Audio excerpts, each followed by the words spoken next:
السلام علیکم ورحمۃ اللہ وبرکاتہ۔ حامد مصلی اما بعد، اشہد ان لا الہ الا اللہ وحدہ لا شریک لہ واشہد ان محمدا عبدہ ورسولہ صلی اللہ تعالی علیہ وآلہ وسلم۔ اعوذ باللہ السمیع العلیم من الشیطان الرجیم، بسم اللہ الرحمن الرحیم۔ لیلۃ القدر خیر من الف شہر، تنزل الملائکۃ والروح فیہا بإذن ربہم من کل امر، سلام ہی حتی مطلع الفجر۔ معزز و مکرم سامعین کرام،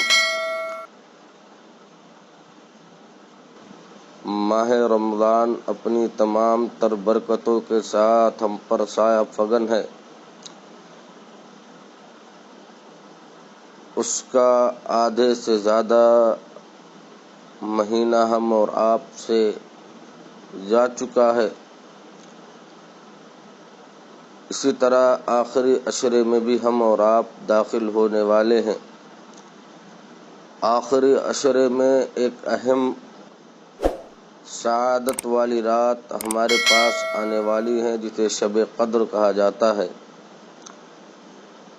جس کی شریعت اسلامیہ میں بڑی اہمیت اور فضیلت ہے کہ اس رات ہمیں اور آپ کو زیادہ سے زیادہ عبادت کرنی چاہیے، زیادہ سے زیادہ اللہ رب العالمین سے اپنے گناہوں کی معافی طلب کرنی چاہیے، اور اس رات کو جاگنا چاہیے، اللہ رب العالمین کے لیے صلوات ادا کرنی چاہیے، نفلی نمازیں پڑھنی چاہیے۔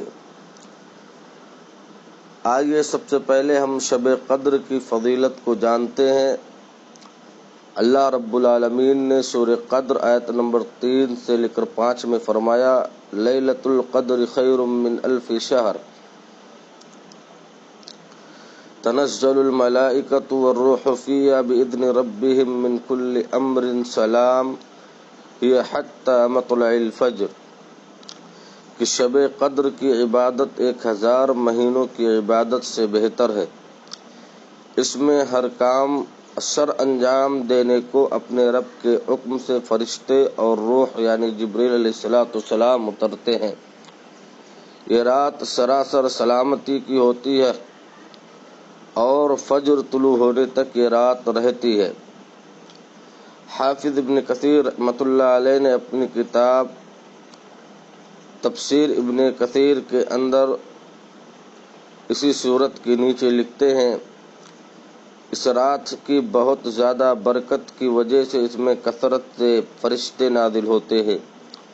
فرشتے برکت و رحمت کے نزول کے ساتھ اترتے ہیں، جیسا کہ تلاوت قرآن کریم کے وقت اترتے ہیں، مجلس ذکر کو گھیر لیتے ہیں اور سچے طالب کی تعظیم کے لیے اپنا پر بچھا دیتے ہیں۔ اسی طرح انس ابن مالک رضی اللہ تعالیٰ عنہ سے مروی ہے کہ رمضان کا مہینہ آیا تو رسول اللہ صلی اللہ علیہ وسلم نے فرمایا، ان هذا الشهر قد حضركم وفي ليلة خير من الف شهر، من حرمها فقد حرم الخير كله ولا يحرم خیرها الا محروم۔ صحیح بخاری 2014 نمبر کی روایت ہے کہ یقیناً یہ بابرکت مہینہ تمہارے پاس آیا ہے، اسے غنیمت سمجھو، اس میں ایک ایسی رات ہے جو 1000 مہینوں سے بہتر ہے۔ جو شخص اس رات کی خیر و برکت سے محروم رہا وہ ہر طرح کی خیر و برکت سے محروم ہو جائے گا، اور اس کی خیر و برکت سے صرف وہی محروم رہتا ہے جو ہر قسم کے خیر سے محروم ہو۔ تو لہذا ان راتوں کے اندر ہمیں اور آپ کو زیادہ سے زیادہ اللہ رب العالمین کی عبادت و بندگی کرنی چاہیے، اپنے گناہوں کی معافی مانگنی چاہیے، اور خیر کے کام زیادہ سے زیادہ ہمیں اور آپ کو کرنی چاہیے۔ میرے عزیزو، ہم اور آپ جانتے ہیں کہ اس سال کورونا وائرس ہے، جس کی وجہ سے ہمیں مسجدوں میں تو جاگنے کا حکم نہیں دیا جائے گا، لیکن ہم اور آپ اپنے گھروں میں رہ کر اللہ رب العالمین کی عبادت کریں، جس طرح ہم صلاۃ تراویح اپنے گھروں پر ادا کرتے ہیں، اسی طریقے سے شب قدر میں اپنے گھروں کے اندر جاگیں اور اس کی اہمیت اور مقام کو سمجھیں اور اللہ رب العالمین کی بندگی بجا لائیں، اپنے گناہوں کی معافی مانگیں، برائیوں سے رکیں، خیر کے کاموں میں سبقت کریں، اللہ رب العالمین کے راستے میں مال کو خرچ کریں۔ اسی طریقے سے قدر کی رات کون سی ہے، یعنی شب قدر کون سی رات ہے میرے عزیزو، اس میں بے حد اختلاف ہے۔ یہی وجہ ہے کہ اس کے متعلق حافظ ابن حجر رحمۃ اللہ علیہ نے 40 اور امام شوکانی علیہ الرحمہ نے 45 اقوال نقل فرمائے ہیں۔ دیکھیں فتح الباری جلد 4 صفحہ 794 سے 799، اسی طرح نیل الاوطار جلد 3 صفحہ 263 سے 266۔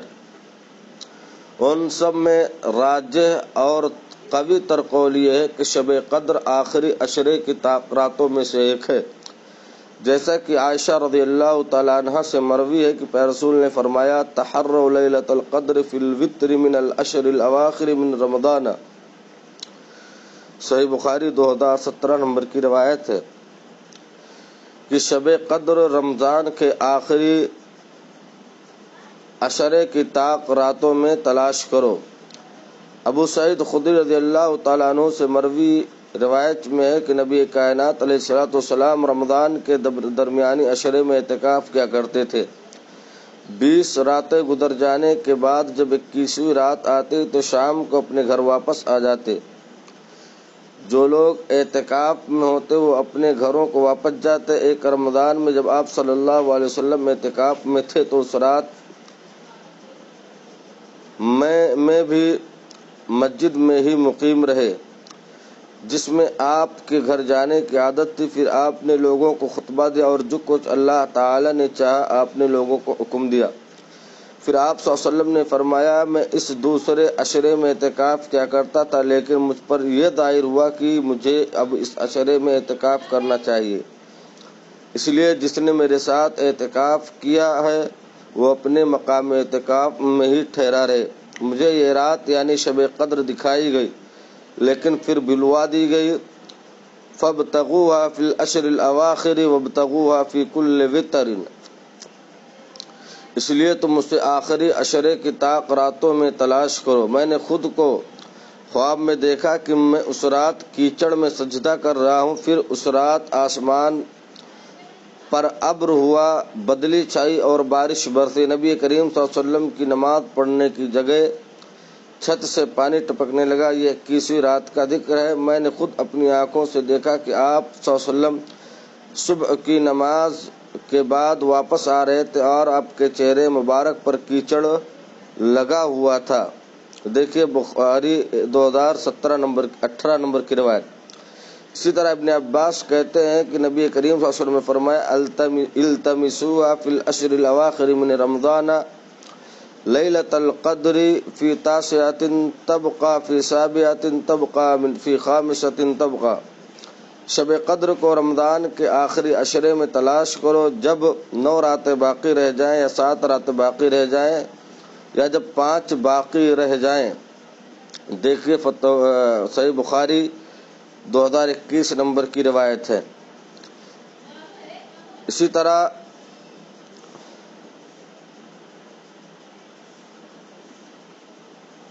سعودی مستقل فتویٰ کمیٹی نے کہا کہ شب قدر کو رمضان کی کسی رات کے ساتھ خاص کرنے والی بات دلیل کی محتاج ہے جو اس کی تعیین کرتی ہو کہ اس کے علاوہ ہم ایسا کچھ نہیں کہہ سکتے۔ تاہم آخری عشرے کی راتیں اس رات کے لیے زیادہ مناسب ہے اور ان راتوں میں بھی 27ویں رات زیادہ مناسب ہے۔ دیکھیے فتاوی اللجنۃ الدائمہ للبحوث العلمیہ والافتاء جلد 10 صفحہ 415۔ لہذا شب قدر کو کسی ایک رات کے ساتھ خاص کرنا، مثلا 27ویں رات کو خاص کرنا، اسی رات میں جاگنا عبادت کرنا، یہ غلط ہے، بلکہ آپ صلی اللہ علیہ وسلم کی شرعی حدیث بتلاتی ہے کہ رمضان کے آخری عشرے کی 5 راتوں میں 5 راتوں کے اندر انہیں تلاش کیا جائے۔ اور شب قدر معلوم ہونے کا سبب یہ ہے کہ عبادہ ابن ثابت فرماتے ہیں کہ خرج النبی صلی اللہ علیہ وسلم لیخبرنا بلیلۃ القدر فطلع رجلان من المسلمین فقال خرجت لاخبرکم بلیلۃ القدر فطلع فلان وفلان فرفعت وعسى ان يكونوا خيرا لكم۔ رسول اللہ صلی اللہ علیہ وسلم ہمیں شب قدر کی خبر دینے کے لیے تشریف لا رہے تھے کہ دو مسلمان آپس میں جھگڑا کرنے لگے۔ اس پر آپ صلی اللہ علیہ وسلم نے فرمایا میں آیا تھا کہ تمہیں شب قدر بتلا دوں، لیکن فلاں اور فلاں نے آپس میں جھگڑا کر لیا، پس اس کا علم اٹھا لیا گیا اور امید ہے کہ تمہارے حق میں یہی بہتر ہوگا۔ بخاری 2023 نمبر کی روایت ہے۔ لہذا میرے عزیزو یاد رکھیں، مسلمانوں کے آپسی اختلاف کا ایک نقصان یہ ہے کہ احکامات شرعیہ میں سختی ڈال دی جاتی ہے۔ لہذا اللہ سبحانہ و تعالیٰ نے رمضان کے آخری تاخراتوں کے اندر جہاں ہمیں ایک رات پہ رسول صلی اللہ علیہ وسلم بتلا دیتے تھے، لیکن مسلمانوں کے آپسی اختلافات کی بنیاد پر اب 5 راتوں کو جاگنا پڑے گا، اور یہ ہمارے اور آپ کے لیے بہتر ہے، کیونکہ ہم اس میں زیادہ سے زیادہ قرآن کی تلاوت کریں گے، زیادہ سے زیادہ اللہ رب العالمین کا ذکر و اذکار کریں گے، پہ رسول صلی اللہ علیہ وسلم پر درود بھیجیں گے، نمازیں ادا کریں گے اور اپنے گناہوں کی معافی طلب کریں گے۔ اسی طریقے سے شب قدر کی علامات کیا ہیں؟ رسول اللہ صلی اللہ علیہ وسلم نے فرمایا تصبح الشمس صبیحۃ تلک اللیلۃ مثل الطست لیس لها شعاع حتی ترتفع، کہ شب قدر کی صبح کو سورج کے بلند ہونے تک اس کی شعاع نہیں ہوتی، وہ ایسے ہوتا ہے جیسے تھالی ہوا کرتی ہے۔ ابو داؤد 1387 نمبر کی روایت، کتاب الصلاۃ کی ہے، یہ بھی صحیح ہے۔ اسی طرح ابو ہریرہ فرماتے ہیں کہ ہم نے رسول اللہ صلی اللہ علیہ وسلم کے پاس شب قدر کا ذکر کیا تو آپ صلی اللہ علیہ وسلم نے فرمایا اجکم یذکر حین طلع القمر وهو مثل شق جفنۃ، تم میں سے کون اسے یعنی شب قدر کو یاد رکھتا ہے، اس میں جب چاند نکلتا ہے تو ایسے ہوتا ہے جیسے بڑے تھال کا کنارہ ہوتا ہے۔ دیکھیے صحیح مسلم 1070 نمبر کی روایت ہے۔ اسی طریقے سے ابن عباس رضی اللہ تعالیٰ عنہ سے مروی ہے کہ رسول اللہ صلی اللہ علیہ وسلم نے فرمایا لیلۃ القدر طلیقۃ لا حارۃ ولا باردۃ تصبح الشمس یومها حمرا ضعیفا، شب قدر آسان اور معتدل رات ہوتی ہے جس میں نہ گرمی ہوتی ہے اور نہ سردی۔ اس صبح کا سورج اس طرح طلوع ہوتا ہے کہ اس کی سرخی مدھم ہوتی ہے۔ یہ علامات رسول صلی اللہ علیہ وسلم نے اپنی احادیث میں بتلائی ہیں، لہذا ہمیں اور آپ کو صرف علامات نہیں ڈھونڈ رہے ہیں بلکہ 5 راتوں کی عبادت ہمیں اور آپ کو کرنی ہے۔ اسی طرح شب قدر کی ایک مخصوص دعا پہ رسول صلی اللہ علیہ وسلم نے ہمیں اور آپ کو سکھلائی ہے کہ اس رات ہم اور آپ وہ دعا زیادہ سے زیادہ پڑھتے رہیں، کثرت کے ساتھ پڑھتے رہیں۔ عائشہ رضی اللہ تعالیٰ عنہ سے مروی ہے، کہتی ہیں قلت یا رسول اللہ ارأیت ان علمت اج لیلۃ لیلۃ القدر ما اقول فیہا قال قولی فیہا اللہم انک عفو تحب العفو فاعف عنی۔ کہتے ہیں کہ میں نے رسول اللہ صلی اللہ علیہ وسلم سے پوچھا اگر مجھے معلوم ہو جائے کہ یہ شب قدر ہے تو میں کیا پڑھوں؟ آپ نے فرمایا یہ دعا پڑھو اللہم انک عفو تحب العفو فاعف عنی، یعنی اے اللہ تبارک و تعالیٰ تو بہت معاف کرنے والا ہے، معاف کرنا تجھے پسند ہے، پس تو مجھے معاف فرما دے۔ دیکھیں ابن ماجہ 3105 نمبر کی روایت ہے، اسے علامہ البانی نے صحیح کہا، کتاب الدعا کی روایت ہے۔ اسی طرح شب قدر میں زمین میں فرشتوں کی کثرت ہوتی ہے۔ ابو ہریرہ فرماتے ہیں کہ نبی کائنات علیہ الصلوۃ والسلام نے فرمایا ان الملائکۃ تلک اللیلۃ فی الارض اکثر من عدد الحصى، یقیناً اس قدر کی رات زمین میں فرشتوں کی تعداد کنکریوں سے بھی زیادہ ہوتی ہے۔ دیکھیے سلسلۃ الاحادیث الصحیحہ للالبانی 2205 نمبر کی روایت۔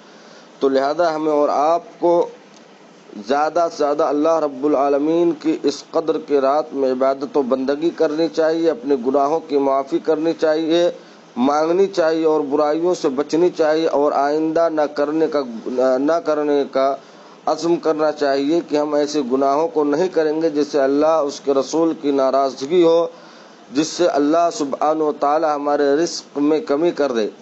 لہذا ہمیں اور آپ کو چاہیے کہ ان راتوں میں زیادہ سے زیادہ عبادت کریں، کسی ایک خاص رات کو مخصوص نہ کریں، بلکہ اللہ رب العالمین کی زیادہ سے زیادہ عبادت و بندگی کریں، اور اس میں اللہم انک عفو تحب العفو فاعف عنی کی والی دعا کو برابر اور لگاتار کنٹینیو سے پڑھتے رہیں۔ اللہ تبارک و تعالیٰ سے دعا ہے کہ ہمیں کہنے اور سننے سے زیادہ عمل پیرا ہونے کی توفیق عطا فرمائے، آمین۔